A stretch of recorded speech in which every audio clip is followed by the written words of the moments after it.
ఇది ఈనాడులో ఉన్నటువంటి ప్రధాన కథనాలు. అయితే ఒకసారి వెలుగు చూద్దాం.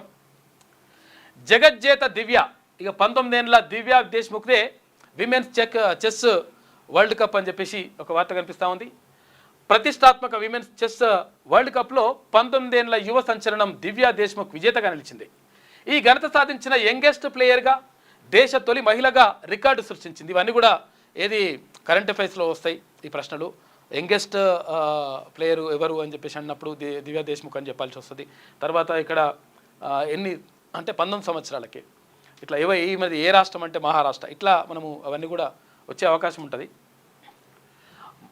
3 రోజుల పాటు ఉత్కంఠగా సాగిన ఫైనల్లో వయస్సుకు మించిన పరిణతి, అసాధారణ పోరాట పటిమ చూపెడుతూ మన దేశానికి చెందిన లెజెండరీ ప్లేయర్ కోనేరు హంపిపై విజయం సాధించింది.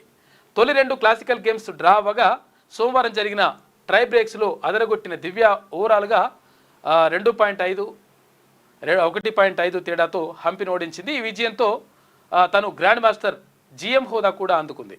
ఇండియా నుంచి హంపి, హారిక, తర్వాత వైశాలి తర్వాత GM హోదా అందుకున్న 4వ అమ్మాయిగా ఓవరాల్గా దేశం 88వ గ్రాండ్ మాస్టర్గా నిలిచింది. దివ్యను రాష్ట్రపతి ద్రౌపది ముర్ము, ప్రధాని నరేంద్ర మోడీ తదితరులు అభినందించిరట. కంగ్రాచులేషన్స్.